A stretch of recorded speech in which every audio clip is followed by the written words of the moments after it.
నమస్తే. ఏదైతే గత ప్రభుత్వంలో ఉన్నప్పుడు, ప్రతిపక్షంలో ఉన్నప్పుడు రేవంత్ రెడ్డి సర్కారు ప్రభుత్వం మీద అనేక విమర్శలు చేసి గడిల పాలన అంటూ, దొరల పాలన అంటూ, కుటుంబ పాలన అంటూ అనేక విమర్శలు చేసి ఈరోజు అధికారంలోకి వచ్చింది. దీని తర్వాత ఇప్పుడు ప్రెజెంట్ రేవంత్ సర్కారు ఎట్లా పరిపాలిస్తున్నది అన్న అన్నిటి గురించి మనతో పాటు బక్క జెర్సన్ అని ఉన్నాడు, మాట్లాడి తెలుసుకుందాం. అన్న నమస్తే. అన్న చెప్పండి, ఎట్లా చూడొచ్చు ఇప్పుడున్నటువంటి ప్రభుత్వం తీరు? ముఖ్యంగా తిరుపతి రెడ్డి ఎవరైతే మన రేవంత్ రెడ్డి అన్న ఉన్నాడో, కొడంగల్లో నిన్న మొన్న ఒక రీసెంట్గా వీడియో బయటకు వచ్చింది, వైరల్ అయింది. అది మీ దాకా వచ్చి ఉంటుంది, చూసింటారు. ఒక పిల్లల్ని చెప్పులు లేకుండా ఒక రాచరికపు పోకడ చేసినట్టు చేసారు. ఏం చెప్తారు అన్న దాని మీద? నేను దాని మీద పిల్లల హక్కుల కమిషన్లో కేసు కూడా పెట్టిన, ఆల్రెడీ ఆ కలెక్టర్ గారి మీద కూడా పెట్టిన. వాడు జీతగాని లెక్క బాంచన్ దొర లెక్క పనిచేస్తుండు. వాడు డిఓపిటి రూల్స్కు వ్యతిరేకంగా పనిచేస్తాం కలెక్టర్ అంటుండు. గతంలో ఈ కలెక్టర్కు తిరుపతి రెడ్డి అనేటువంటి అంత మంచి సంబంధాలు కనబడుతున్నాయంటే లగిచర్లో కూడా వీళ్ళిద్దరు కలిసి కుట్ర చేసిండ్రు. కుట్ర చేసి ఆడ పంచాయతీ చేసిండ్రు, law and order problem create చేసిండ్రు అనేది వీటితోని అవన్నీ అర్థమవుతుంది మనం.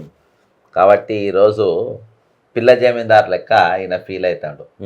ఒక పిల్ల జమీందారు ఏ మాదిరిగా పనిచేస్తాడో, ఒక సర్పంచ్ కాదు, ఓ వార్డు మెంబర్ కాదు, ఎమ్మెల్యే కాదు, చట్టబద్ధమైన ఏ పదవి కూడా లేనటువంటి వ్యక్తిని, ఒక మెజిస్ట్రియల్ పవర్స్ గలటువంటి వ్యక్తి, జిల్లా నంబర్ 1 క్లాస్ 1 మెజిస్ట్రేట్ ఆయన. అసొంటి మెజిస్ట్రేట్ పోయి ఈయన రిసీవ్ చేసుకోడు, ఈయనకు బొకే ఇచ్చుడు, ఈయన మీద బడుడు. అంతేకాకుండా పిల్లలను గంటల తరబడి అందరిలో చెప్పులు లేవు అక్కడ నిలబడు కాదు, చెప్పులు ఇప్పించి నిలబెట్టిండ్రు. నేను దానిపైనే పెట్టినే, చెప్పులు లేకుండా నిలబెట్టుడు. ఇవన్నీ కూడా పౌర హక్కులకు భంగం, పిల్లల హక్కులకు భంగం. కాబట్టి చట్టపరంగా వీటిపైన ఒకటి చర్యలు తీసుకోవాలి, నంబర్ 1. రెండవది ఏంటంటే ఈరోజు వాళ్ళ అరాచకాలు మామూలుగా లేవు. ఈరోజు హైడ్రా అనేది అందరిళ్ళేమో కూలగొట్టేసిండ్రు. ఆయన ఇల్లుగా మొన్న పోయి చూసినా నేను, మరి ఇంటి ముందుకెళ్ళి పోయి చూసినా. తిరుపతి రెడ్డి బాజాప్తా అది ఈ జోన్లోనే ఉన్నది, అది బఫర్ జోన్లోనే ఉన్నది. ఖచ్చితంగా వాటిపైన చర్యలు తీసుకోవాలి. అసలు మీరు నోటీసులు పంపుతారు, ప్లస్ పైనకి వెళ్ళి వాళ్ళని కాపాడు. ఆ నోటీసు కూడా ఒక డ్రామా కోసమే పంపిండ్రు అబ్బా. జస్ట్ అంటే సీఎం అన్నకు కూడా ఎలాంటి అవి లేవు, ఆయనకు కూడా ఇస్తున్నాడు, నోటీసులు ఇచ్చినాడు అని చెప్పుకోనికి పంపిండ్రు. కానీ అన్నకు తమ్ముని ఆదేశాలంటే గౌరవం లేకుండా ప్రభుత్వమే మా అన్నకు దిమాగాడు, మా తమ్మునికి దమాకు లేదు, నాకు ఇగో ఇది పంపిండ్రు, దయచేసి మీరు ఇది ఇవ్వండి, మా తమ్మునికి పిచ్చిలేసింది అన్న లెవెల్లా డాక్యుమెంటేషన్ ప్రజెంట్ చేసి అక్కడికి వెళ్ళి ఈయన స్టే తెచ్చుకున్న పరిస్థితి. ఈరోజు అసొంటోళ్ళు చట్టాలు వీళ్ళకి చుట్టాలు లెక్క మలుచుకున్నారు. మందోళ్ళకేమో చట్టపరంగా ఉన్నా కానీ ఈరోజు వాళ్ళకి కూలగొట్టే పరిస్థితి. వీళ్ళకు తోడుగా అధికారులు అట్నే మోపారు. ఈరోజు హైడ్రా కమిషనర్ కానీ, లేకుంటే వికారాబాద్ అసలు కలెక్టర్లు కానీ, వీళ్ళందరూ కూడా ముసుగేసుకున్నారు. ముసుగు వేసుకొని ఆ ముసుగు వెనుక వీళ్ళు పనిచేస్తారు. వికారాబాద్ కలెక్టర్ ఏమో భూములు గుంజుకున్నాడు, హైడ్రా కమిషనర్ ఏమో ఇల్లు కూలగొడుతున్నారు. వీళ్ళిద్దరు వాళ్లకు సన్నిహితులు, ఇది వాళ్లకు చరిత్ర. కాబట్టి ఈరోజు ఒక క్రిమినల్ పాలన రాష్ట్రంలో జరుగుతుందన్న దానికి ఇది ఒక నిదర్శనం. అయితే గతంలో అన్న ఇప్పుడు రేవంత్ రెడ్డి విషయానికి వస్తే ఒక ఇంటర్వ్యూలో కూడా చెప్పిండు ఆయన, ఇక మా ఇంటి ముందరికి వెళ్ళి ఎవరు చెప్పులు వేసుకున్న పరిస్థితి నేను చూడలేదు, అట్లా పెరిగిన నేను ఏ పంచాయతీ ఉన్నా తీస్తారు, ఇక్కడ ఈడ తోలు తీస్తారు, అవలా మాటలు మాట్లాడితే తోలు తీస్తారు. అందుకనే చెప్తున్నా, చెప్పు దెబ్బలు వాడుతున్నాయి కదా ఇప్పుడు. నువ్వు ముఖ్యమంత్రి అన్న, కాంగ్రెస్ పార్టీ అధ్యక్షులు అన్న చాలా పెద్ద పోస్టులు. అవును, అదేందా బొత్స సత్యనారాయణ ఉన్నప్పుడు కానీ, జిఎస్ రావు అని ఆయన 6 నెలలే ఉండే, ఎంతమంది ఉన్నా పిసిసి ప్రెసిడెంట్, వాళ్ళని 2 నిమిషాలు అలా కాలు చూస్తే చాలనుకునే టైప్లో ఉండే. డి శ్రీనివాస్ ఉండే, రాజశేఖర్ రెడ్డి గారు చూస్తాను. ముఖ్యమంత్రి అంటే ఇంకా టాప్ పోస్ట్. అసలు ఒక చిల్లరగా లెక్క చేతిలోకి వెళ్ళిపోయాడు, ఆ పోస్ట్ వాల్యూ పోయింది. దీని ఏది ముఖ్యమంత్రి పదవి విలువ కూడా పోయింది. ఈరోజు ఎంత స్థాయికి దిగజారిందంటే రియల్ నేను చాలా గౌరవించిన 2 పదవులు అలంకరించుకున్నటువంటి వ్యక్తులను, ఎవరినైనా సరే మేము చాలా గౌరవించినాం. రాజ్యాంగ పదవులు చిల్లరగా మాటలు, వెకిలి మాటలు, పనికి మాలిన మాటలు. నా చెప్పులిప్పి పోవాలంటే చెప్పు తీసి కొడతారు.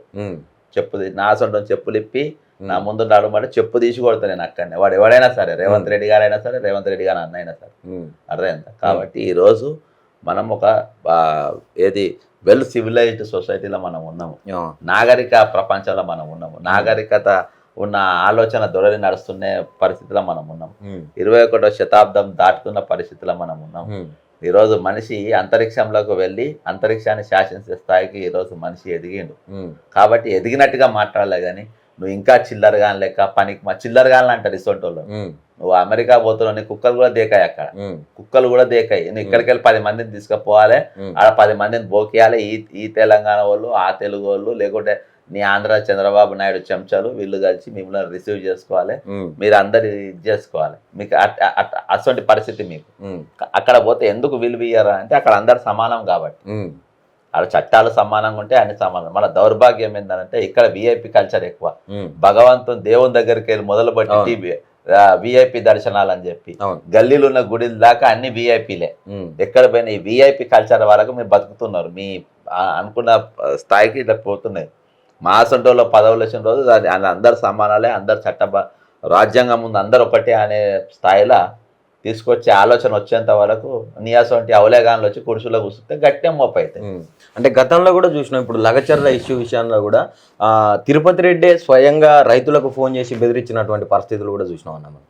అంటే ఎందుకు నిజంగా ఒక రేవంత్ రెడ్డి అన్న అంటే ముఖ్యమంత్రి అన్న అవ్వడం వల్లనేనా ఆయనకు అంత హోదా అంత బ్రదర్ ఆటవిక మనుషులు బ్రదర్ వాళ్ళు. ఉమ్, ముఖ్యమంత్రి అన్న ఒకటి, ఉమ్, ఆటవిక మనుషులు వాళ్ళు. ఉమ్, మంది భూముల మీద ఆశపడడం, మంది ఆస్తుల మీద ఆశపడడం, ఉమ్, మందులు భూములు ఎట్లా గుంజుకోవాలని స్కెచ్లు వేయడం, ఉమ్, ఇవన్నీ కూడా వాళ్ళకు వెన్నతో పెట్టిన విద్య. క్రిమినల్ సైకాలజీ వాళ్ళ, క్రిమినల్ మెంటాలిటీ. ఉమ్, సరే ఇన్ని లంగ పనులు చేసి నువ్వు ఏమైనా ఆయుష్ పెంచుకోగలుగుతావా? ఉమ్, మీరు పోతా ఈరోజు దొంగ ముఖ్యమంత్రినే ఉంటుంది, అవును, దొంగ ముఖ్యమంత్రి అన్నలు దొంగలనే ఉంటుంది. ఉమ్, మీరు ఏం చేసినా బ్రదర్ యూ కెనాట్ బికమ్ ఏది ఒక హైలీ సాఫిస్టికేటెడ్ పొలిటీషియన్స్గా మీరు ఉండలేరు మీరు. ఉమ్. ఎందుకంటే ఆల్రెడీ మీరు చేసే పనుల వల్ల మైనస్ అంతే, అయిపోతుంది. మీరు చిల్లర బ్రదర్, మీరు ఒక చిల్లరగా మీరు వ్యవహరిస్తుంటే చిల్లరగానే మీరు ఉంటారు జీవితాంతం. అది కాంగ్రెస్ పార్టీ దౌర్భాగ్యం, కాంగ్రెస్ పార్టీ దుర్మార్గం. ఈరోజు రాహుల్ గాంధీ, ప్రియాంక గాంధీ వాళ్ళ స్టేచర్ని ఏ విధంగా పడేసుకుంటారు. ఈరోజు జాతీయ స్థాయిలో ఈరోజు రాష్ట్రాలు ఎందుకు ఓడిపోతున్నాయి అనుకుంటున్నావు? ఈ హైడ్రా దెబ్బకు హర్యానా ఖతం అయిపోయింది, 29 జీవో దెబ్బకు మహారాష్ట్ర ఖతం అయిపోయింది. అరే వచ్చే రోజులలో కాంగ్రెస్ పార్టీకి ఎక్కడ కూడా ఏది దిక్కు దశ లేని పరిస్థితులు ఉంటుంది తెలంగాణలో. ఒక దొంగను, ఒక రెడ్ హ్యాండ్ దొరికినటువంటి దొంగను తీసుకొని పోయి ఈరోజు 89 కేసులు ఉన్న క్రిమినల్ని ఈరోజు మా ముఖ్యమంత్రిగా పెట్టుకున్నారు అంటే ఈరోజు మిమ్మల్ని ఎవరు దేక్తారు బ్రదర్? ఏడ దేక్తారు చెప్పండి? మిమ్మల్ని ఎవరు ఇది చేస్తారు? కాబట్టి ఈరోజు వాళ్ళ స్థాయి పడిపోయింది, వాళ్ళ కల్చర్ పడిపోయింది, వాళ్ళ స్థితి పడిపోయింది, వాళ్ళంతటా వాళ్ళే వీక్ అయిపోయిన పరిస్థితి. అయితే ముఖ్యంగా ఇప్పుడు రేపు మాకు అంటే ఈరోజు రేపు ఢిల్లీకి మళ్ళీ ఒకసారి వెళ్తున్న పరిస్థితి, అక్కడి నుంచి అంటే విదేశీ పర్యటనలు అని చెప్పి దావోస్ కూడా మళ్ళీ పోతున్నారు. అంటే తెలంగాణకి ఈసారి పెట్టుబడులు వచ్చే మస్తుగా వస్తాయి. పొల్లు వాళ్ళంతా సంచలాలు వేసుకొని కూర్చున్నారట కట్టలు ఇద్దామని. దావోసోడు, అమెరికా వాళ్ళు, తెల్లోళ్ళు, నల్లోళ్ళు అందరూ పైసలు డాలర్లని కట్టలు కట్టి వస్తుండు. హైదరాబాద్కి వెళ్ళి పెద్ద సిపాయి పిల్ల జమీందారు వస్తుండు, ఆయన మొత్తం కట్టలు కట్టి మనం ఇవ్వాలని మొత్తం సంచలాలు నింపుతున్నాడు. పోయే వరకు రెడీగా ఉంచాలి. ఇప్పుడు ఆల్రెడీ ఢిల్లీకి పోయాడు, ఢిల్లీలో ఉన్నాడు. అక్కడికి వెళ్ళగానే ఆడబోతాడు. నరేంద్ర మోడీ ఆల్రెడీ నల్లధనం తీసుకొని వచ్చేసిండు అంతా. స్విట్జర్లాండ్లో తీసుకొని వచ్చిండు, నల్ల డబ్బాలలో దింపిండు నల్లధనాన్ని. మొత్తం అందరికి 10 లక్షలు వంచేసిండ్రు. అందరు బంగారు గిన్నెలలో వండుకుంటుండ్రు. అందరు తెలంగాణ భారతదేశంలో బంగారు గంటలు తిప్పుతుండ్రు, మొత్తం బంగారు ఫ్లోరింగ్ వేసుకున్నారు. ఇక ఇప్పుడు ఈ సిపాయి పోతాడు, ఈయన బంగారు రోడ్లు వేపిస్తాడు, బంగారు టైర్లలో తిరుగుతాం. ఇక ఇవన్నీ నడుస్తాయి ఇప్పుడు ఈయన దావోస్కు పోయినాక. అంటే ముఖ్యంగా అంటే కొంచెం మాకు అర్థమవుతాడు చెప్పమన్నారు వాళ్ళు. పోయినసారి బాగానే పోయినసారే ఇద్దరు అంట ఏవో చెప్పినట్టు వాళ్ళకి అర్థం కాలేదంట. ఇంగ్లీష్ లో మాట్లాడే అర్థమవుతాడు మాకు చెప్పు, లేకుంటే ట్రాన్స్లేటర్ అని తెచ్చుకో, నీకు వచ్చిన భాషనే మాట. అట్ట అన్న పోతాను, యాడికి పోతాను గట్టినే.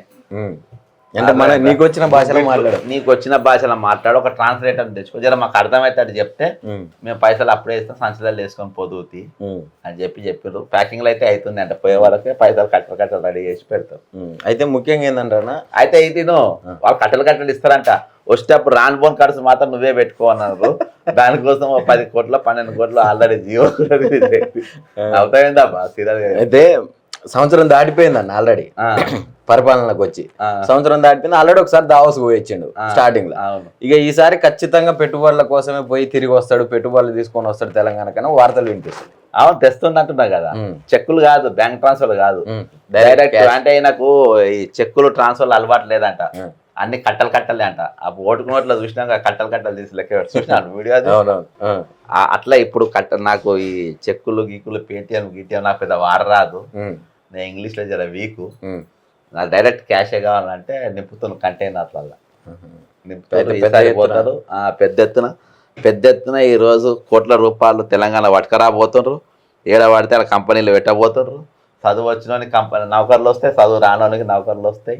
సంతోషమైన తెలంగాణ ప్రజలు ఇక ఇండ్ల గిన్నెలో వంట చేసుకునే కూడా అవసరం కూడా ఉండదు. ఇక మొత్తం అందరికి ఇందనే వండి పెడతారు. అయితే ప్రజలకు ఉన్నది ఉన్నట్టు తెలవాలి కదా, ఉన్నాయే చెప్తున్నా నేను. అయితే ప్రజలు బాగుపడతారు. వండుకోకుండా తిని ఇక తిరుగుదే అదిగా ఎట్లా అరిగించుకోవాలో అది ఆలోచించాలి. గిల్లి డాండ ఆడతారా, క్రికెట్ ఆడతారా, రన్నింగ్ చేస్తారా, యోగా చేస్తారా, అరగడం కోసం అదే ఆల్రెడీ చెప్పినా కదా, నరేంద్ర మోడీ నల్లధనాన్ని తీసుకొచ్చి నల్ల పెట్టేదల్లా అవి బంచిండు. ఇప్పుడు చిన్న జమీందారు పోతుండు, ఇక పట్టుకొస్తాడు. ఇక అవి ఆయన ఇల్లు కట్టించిండు, వీళ్ళేమో వండుకొని తింటారు. ఇక వండి పెడతారు ఇప్పుడు. ఇక సరేనా, బాగుపడితే అందరం సంతోషించాలి. 100%. మీరు బంతిలో కూర్చునే ఆలస్యం తినుడే అంతే. ఇక అంటే అసలు ఏర్పాట్లు చేస్తున్నారు. మనకు అంత చక్కని ముఖ్యమంత్రి ఉన్నాడు. తెలుగు జాతి, తెలుగు ప్రజలందరూ గౌరవించదగ్గ ముఖ్యమంత్రి ఈ రోజు ఉన్నారు. అర్థమైందా? చాలా మంచి మాటలు చక్కని మాటలు మాట్లాడతారు. అయితే ముఖ్యంగా ఏంటంటేనా, నిన్న మొన్న భువనగిరిలో ఒక దాడి జరిగింది బీఆర్ఎస్ పార్టీ కార్యాలయం. దానికి ప్రధాన కారణం ఏంటంటే అక్కడున్నటువంటి మాజీ ఎమ్మెల్యే, ముఖ్య బీఆర్ఎస్ నాయకులు ఎవరైతే ఉన్నారో వాళ్ళందరూ కూడా రేవంత్ రెడ్డి పట్ల ఒక అనుచిత వ్యాఖ్యలు చేశారు. ఆయన చేసినటువంటి మాటల వల్లనే దాని మీద దాడి జరిగిందని చెప్పి ముఖ్యంగా మనం వింటుంటాం. రేవంత్ రెడ్డి గతంలో కూడా చాలాసార్లు రండ ముఖ్యమంత్రి అని చెప్పి ప్రతిపక్షంలో ఉన్నప్పుడు అన్నాడు. అదే మాటను వీళ్ళంటే ఇప్పుడు దాడులు చేస్తున్నారు, కేసులు పెడుతున్నారు వాళ్ళని. ఇంకోటి ఏంది, ఎవరైతే దాడికి పాల్పడ్డారో ఆ వ్యక్తిని పోలీసు ముందు సీట్లో కూర్చోబెట్టి, ఒక అధికారి కూర్చునే సీట్లో కూర్చోబెట్టి వెనక ఉండి వీడియోలు తీసుకుంటా ముందరికి పంపి ఆ వీడియోలు కూడా రిలీజ్ చేశారు. ఎట్లా చూడొచ్చు అన్న ఇది పోలీసుల తీరు? అవునబ్బా, రూలింగ్ గవర్నమెంట్. ఇప్పుడు ఆ ఎమ్మెల్యే ఎవరు ఎమ్మెల్యే భువనగిరి మన అదే ఏ పార్టీ? కాంగ్రెస్ పార్టీ. ఏ పార్టీలోకి వచ్చినా అని అడుగుతున్నా, కావాలని అడుగుతున్నా. బీఆర్ఎస్ కెళ్ళి కదా వచ్చింది. ఇప్పుడు బ్రదరు ఎలక్షన్స్ ముందు ఈయన కాంగ్రెస్కి వెళ్ళి జిల్లా అధ్యక్షుడు బీఆర్ఎస్కి పోయిండు. ఇక అధికారం రానే రాదు, ఇక పార్టీ పోయిందని. రాగానే ఆడ చాలా మంది ఉద్దంద నాయకులు ఉన్నారు. రాగానే మళ్ళీ ఆయనకు టికెట్ ఇచ్చారు. ఇప్పుడు రేపు నేను అనిల్ గారికి చెప్తున్నా, రేపు కాంగ్రెస్ పార్టీ 100% అధికారంకి రాదు. పుసుక్కున నువ్వు మళ్ళీ బీఆర్ఎస్ పోయినావు అనుకో, మరి ఆడ పరిస్థితి ఏంది? అది ఆలోచించుకోవాలి ముందు. ఒకటి. రెండవ పాయింట్ ఏంటనంటే, ఈరోజు పోలీసులు మామూలుగా అది మనం పెద్ద సీరియస్గా తీసుకోవాల్సిన అవసరం లేదు. ఈరోజు వాళ్ళు అట్నే పనిచేస్తారు. హైడ్రా కమిషనర్ ఎట్లా పనిచేస్తారు, రంగనాథ్ ఇప్పుడు కలెక్టర్ ఎట్లా పనిచేస్తారు, ఒక సిపాయి ఇంతకుముందే చెప్పినా కదా, ముఖ్యమంత్రి అన్న వస్తేనే బొకే ఇచ్చే పరిస్థితి వచ్చింది. ఆయన వార్డు మెంబర్ కాదు కదా, వార్డు మెంబర్ 4 కొని కూడా పనికిరాడు. అసొంటోని ఈ రోజు జిల్లా మెజిస్ట్రేట్ వచ్చి రిసీవ్ చేసుకున్నారంటే ఆఫ్టర్ ఆల్ ఒక ఎస్ఐది సిఐది ఏముందబ్బా, ఫస్ట్ చూపిలో పెట్టుకుని ఆగమైతే భుజాన్ని వేసుకొని నడుస్తారు ఎస్ఐలు సిఐలు. అలా రూలింగ్ అవుతుంది. ఎందుకంటే అలా ఎమ్మెల్యే చెప్తేనే ఇస్తారు. మరి చాలా మంది ఎమ్మెల్యేలు అయితే పోస్టింగ్లు పైసలు తీసుకొని ఇస్తారు. ఏది సిఐలు కానీ, ఎస్ఐల పోస్టింగ్లు కానీ, ఏసీపీల పోస్ట్ కానీ, ఈరోజు లా అండ్ ఆర్డర్ కానీ, నీకు మెయిన్ పొజిషన్ కావాలంటే పైసలు ఇస్తాయి. ఇక భువనగిరి అసలు పైసలు ఇవ్వకుంటే వాళ్ళ కార్యకర్తలను భుజాన్ని వేసుకొని ఎంతెంత దూరం, చాలా దూరం అనుకుంటా మొయ్యాల్సిన పరిస్థితి అవుతుంది. కాబట్టి వాళ్ళ ఫ్రంట్ సీట్లో కాదు కదా, భుజాన కూడా ఎత్తుకొని తిరుగుతారు. వాళ్ళ డ్యూటీ, వాళ్ళ కర్తవ్యం. కాబట్టి వాళ్ళు ఆ మాత్రం గౌరవించుకుంటారు. కానీ ఈరోజు నేను కాంగ్రెస్ కార్యకర్తలకు మీరు చాలా జాగ్రత్తగా ఉండాలని చెప్పుకున్నాను. ఎందుకంటే మిత్రులారా, ఈరోజు రేవంత్ రెడ్డి, నేను 34 ఏళ్ళ కాంగ్రెస్, నా అంత కాంగ్రెస్ రేవంత్ రెడ్డి కాదు. లేకుంటే మీ మహేష్ కుమార్ గౌడ్ కూడా టీడీపీకి వెళ్ళి వచ్చినోడే, టీడీపీకి వచ్చినోడే. టీడీపీకి పోయి వచ్చిన ముఖ్యమంత్రి, టీడీపీకి పోయి వచ్చిన పిసిసి అధ్యక్షుడు. రేపు మళ్ళీ నెక్స్ట్ వస్తే వీళ్ళే పార్టీలు ఉంటారో మనకు తెలియదు. కాబట్టి రేపు ఇంకొక రేవంత్ రెడ్డి ఈ సంవత్సరం లోపే ఒక 50 ఏళ్ళకి కాంగ్రెస్ పార్టీ అధికారం లేకుండా రేవంత్ రెడ్డి గారు సక్సెస్ఫుల్గా బ్రహ్మాండంగా సక్సెస్ అయ్యాడు. ఆయనకు కూడా ఎక్కువ డిపాజిట్, నేను కాంగ్రెస్ పార్టీని ఓడగొట్టుకునేది కాదు, నాకు కూడా డిపాజిట్ రాకుండా నేను చేసుకున్నా. ఇవాళ నేను చచ్చిపోతే నా శవాన్ని కోడంగల్ తీసుకపోతే 10 మంది రాకుండా నేను చేసుకున్నా. కాబట్టి ఈరోజు ముఖ్యమంత్రికి అటువంటి పరిస్థితి రాబోతుంది రేపు. ఇప్పుడు జోగ్గా నేను చెప్పేది, కోడంగల్లో లగిచర్ల జరిగిన ఉద్యమంలో ప్రామిస్ చెప్తున్నా బ్రదర్, నాకు ప్రతిపక్ష పార్టీలు ఎవరిని అభ్యర్థిని పెట్టకుండా నేను ఖచ్చితంగా రేవంత్ రెడ్డి మీద నిలబడతా. ఎప్పుడైనా పోటీ చేస్తే మీరు అభ్యర్థిని పెట్టకుంటే నాకు ఇచ్చేస్తా. అర్థమైందా? ఇప్పుడు అమ్ముడు పోయిన క్యాండిడేట్లో మేము మళ్ళీ పెడితే నేనేం చేయలేను, కానీ వాళ్ళకి ఎవరికి టికెట్లు ఇవ్వకుండా మీరు నా మద్దతు తెలుపుకుంటే రేవంత్ రెడ్డి తరఫున పవన్ కళ్యాణ్, నరేంద్ర మోడీ, చంద్రబాబు నాయుడు, లోకేష్, ఇంకెవరెవరు ఉన్నారు, ఇక వీళ్ళందరూ ఎంతమంది వచ్చి ప్రచారం చేసినా కానీ భూమి నాకు ఇచ్చేస్తాం. వాళ్ళ ప్రజలు నాకు ఇచ్చేస్తారు, డిపాజిట్ కూడా రానియరు. ఆ స్థాయికి దిగజారిండ్రు. రేపు ఈయన కానీ ఈయన తమ్ములు కానీ ఏమైనా దచ్చి శవానికి నా కోడంగల్ తీసుకపోతే ఏడవనికి కూళ్ళు ఇవ్వాలి, పాడబోయనికి కూళ్ళు ఇవ్వాలి, జనం రానికి కూళ్ళు ఇవ్వాలి, మట్టి వేయనికి కూళ్ళు ఇవ్వాలి, పూలు దల్లనికి కూళ్ళు ఇవ్వాలి, రాత్రి భజన చేయనికి కూళ్ళు ఇవ్వాలి. ఎన్ని రోజులు బాడీని పెట్టుకుంటే అన్ని రోజులు ఇవన్నీ చేయాలి. ఫ్రీగా వచ్చేటోళ్ళు ఎవరు లేరు వాళ్ళకి. ఎందుకంటే వాళ్ళ స్థాయి అక్కడికి దిగజార్చుకున్నారు. అంటే ముఖ్యమంత్రి కదని బ్రదర్, ముఖ్యమంత్రి స్థాయిలో అక్కడికి దిగిపోయింది కదా. కోడంగల్లా లగేచర్ల ఆడోళ్ళ మానాల మీద చేసి వాళ్ళని కొట్టి వాళ్ళని గల్లలు పట్టి గుంజుకపోయి ఆ స్థాయి ఈరోజు తెలంగాణ మొత్తం చూసింది. కానీ ఎటువంటి చర్యలు లేవు కదా దాంట్లో మీద జరిగిందని అందరు చెప్తున్నారు. ఇంకో విషయం కూడా, అక్కడ ఉన్నటువంటి మాజీ ఏముండే తెలంగాణ చాలా సైలెంట్గా ఉంటుంది. ఇప్పుడు బీఆర్ఎస్ పార్టీలా ఎవడెవడో చేసిన తప్పుకు, ఎవరెవరు చేసిన తప్పులకు, ఎవరెవరు చేసిన కథలకు ఈరోజు అంత సైలెంట్గా ఉన్నారు. వాళ్ళు కూడా అనుకోలే మేము ఓడిపోతామని. ఈరోజు స్లీపింగ్ పిల్స్ వేసి పండబెట్టిండ్రు. స్లీపింగ్స్ కాదు, సైనైడ్ ఇచ్చి పండబెడతారు ఇక్కడ. అర్థమైందా? కాంగ్రెస్ పార్టీ అంతే సైనైట్. ఎందుకంటే ఇచ్చిన పథకాలు అక్కడన్నా వాళ్ళకు రైతు బంధు అది ఇది అన్ని అందినాయి. పాపం అన్ని బార్లు కూడా పొద్దుగాల 8 గంటలకి రాత్రి వరకు ఫుల్గా ఉండేది. ఇప్పుడు పోయి చూడు, తాగేటోడు కూడా లేడబ్బా. జోక్ కాదు, పైసలు లేవు ఎవరికి, సంపాదన లేదు, రైతు బంధు లేదు, అర్థమైందా? రూపాయి ఆమ్దాన్ లేదు, కూలు లేవు, పనులు లేవు. కాబట్టి వానికి పెన్షన్లు లేవు, నిరుద్యోగ వృత్తి లేదు. అర్థమైందా? ఈరోజు ఇంతకుముందు కిలో సకినాలు చేసుకుంటే ఇప్పుడు 1 కిలోనే చేసుకున్నారంట. అంటే అన్ని సగానికి వచ్చినాయంట. చుట్టాలు ఎవరు పండుగకి మా ఇంటికి రావద్దన్నారంట. మాకు గదిలేదు, మీకు ఎలకెళ్ళి పెట్టాలని. అల్లుళ్ళు కూడా పోలేదంట, ఎవరి ఇంటికాడ వాడే పండుగ చేసుకున్నారంట. అంటే కాంగ్రెస్ పరిపాలనలో పండుగలు కూడా చేసుకునే పరిస్థితి. అందుకని ఆంధ్రలో పోయిన వాళ్ళ ఊళ్ళకు తెలంగాణ వాళ్ళు అంతా ఇన్నే ఉన్నారు. అందుకని అక్కడ ట్రాఫిక్ జామ్ అవుతుంది. బాధతో చెప్పిందంట, దయచేసి మా ఇళ్ళలో రాకు, మేము పెట్టలేక పరిస్థితులు. కొత్తగా పెళ్ళిళ్ళకి కూడా అల్లుళ్ళు కూడా పిలవలే అంట, రావద్దంటున్నట్టు.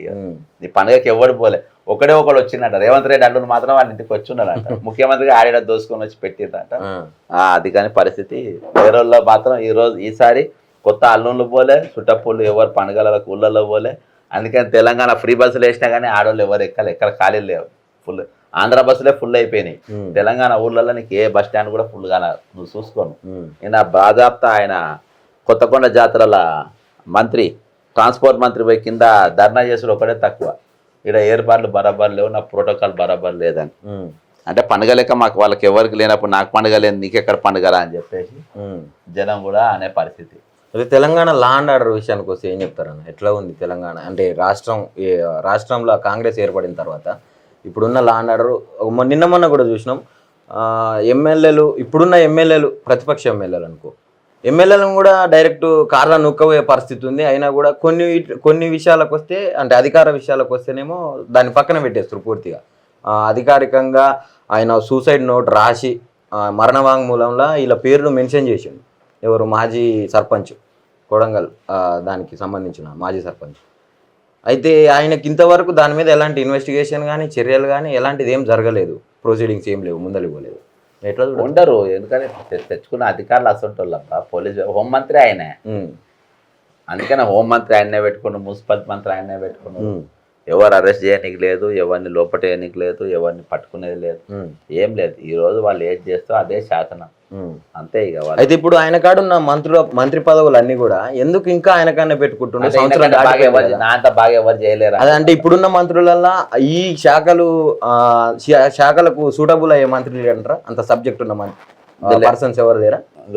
ఢిల్లీ వాళ్ళకి పైసలు కావాలి. ఇలా ఏసీసీ ఆఫీస్ ఓపెనింగ్ పోయిండు ముఖ్యమంత్రి. మరి ఆయన ఇటుకలో సిమెంట్ ఏదో ఇవ్వచ్చు కదా, శాఖలే నా దగ్గర ఉంటేనే నేను ఇవ్వగలుగుతా అని చెప్పిండు. కాబట్టి ఇచ్చిండు.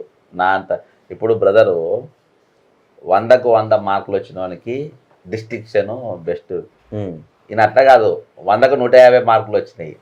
అరే 100కు 100 వస్తాగా 150 నేను అవి వదిలేస్తారు కదా, అవి 5 3 ఆన్సర్ నేను వదిలేను చెప్తారు కదా, ఆ 2 కూడా రాసిన నేను. ఛాయిస్ కూడా నేను నింపిన కాబట్టి 150 వేసుకున్నా. కాబట్టి అందరి మంత్రుల కంటే నా దగ్గర ఉన్న శాఖలు బ్రహ్మాండంగా పోతున్నాయి. సక్సెస్ఫుల్ గా కట్టుకున్నా, ఇల్లు కూడా కొడుతున్నా. అంటే ఇన్కమ్ వచ్చే శాఖలు ఉన్నాయి నా దగ్గర అంతే. ఇల్లు కూడా కొడుతున్నా, ఇల్లు గుంజుకుంటున్నా. నీకు సంవత్సరం లోపే ఒక డీజీపీని మార్చిన, ఆయన వేసిన డీజీపీని మార్చుకున్నాడు, ఆయన వేసిన సిపిని మార్చుకున్నాడు. అర్థమైందా? సక్సెస్ఫుల్గా మార్చుకున్నా. కాబట్టి ఇవన్నీ కూడా ఇవి ఉన్నాయి బ్రదర్. నీకు కరెక్ట్ 2.5 3 ఏళ్ళు 5 ఏళ్ళు ఇంకా 4 ఏళ్ళు ఉంది కాబట్టి అధికారులు తింటుండ్రు. కరెక్ట్ 2.5 years తర్వాత ఆఫీసర్లు సుక్కలు చూపెడతారు. సుక్కలు ప్రభుత్వానికి. అరే నువ్వు చూడు బ్రదర్, ఆఫీసర్లు అంతా మామూలు వాళ్ళు గుండరాళ్ళు, దేశముదురులాళ్ళు. వీళ్ళని ప్యాక్ చేయకుండా పేరు చేసి పేరు పెట్టి చూస్తుండ్రు కథ ఎట్లుంటుందో చూద్దామని. తర్వాత వీళ్ళు ఎంత పని చేసినా వీళ్ళకి అంత పని చేస్తారు. ఇప్పుడు వీళ్ళు చేయబట్టే ఆయన ఎవరు రంగనాథ్ పెద్ద 6 pack లెక్కుండే, అది వరకు గంభీరంగా బాహుబలి లెక్కుండే. ఇప్పుడు ఎక్కడికై హైడ్రా. అదే కదా, హైడ్రా దెబ్బకి ఆయన ఎన్ని నువ్వులో కొట్టినా కానీ ఆయన పరువైతే రాదు కదా. అదే అవునవును. ఆయన కూడా మీడియా ముందరికి వచ్చి నా ఇల్లు బఫర్ జోన్ లో లేదని చెప్పుకునే పరిస్థితికి అంతే. సివి ఆనంద్ అదే పరిస్థితి కదా. అదే కదా, ఇవాళ వికారాబాద్ కలెక్టర్ అదే పరిస్థితి కదా. చాలా మందిని పట్టుకొస్తా, 1 వారం రోజులాగా రాదు, ఇంకెవరైనా దింపుతుంది. ఓకే, ఫైనల్ గా ఏం చెప్తారన్న? సంవత్సరం దాటిపోయింది, మళ్ళీ ఒకసారి దావోస్కు పోతున్నాడు. ఇప్పుడు జరిగినటువంటి పరిపాలనలో ఏమేమి హామీలు ఇవ్వలేదు, ఏమేమి హామీలు? దావోస్కి వెళ్ళి వచ్చినాక నీకు బ్రహ్మాండంగా చెప్తా ఇవన్నిటికి. చాలా సూపర్ గా ఆయన పైసలు తీసుకొస్తాడు, తీసుకొచ్చినాక ఆయన లెక్క పెడతాడు. కనీసం 1 వారం 10 రోజులు పడుతుంది లెక్క పెట్టడానికి. అప్పుడు ఆ 1 వారం 10 రోజులు మనం అదే మాట్లాడుకుందాం. సరే అన్న, థ్యాంక్ యూ అన్న. రైట్.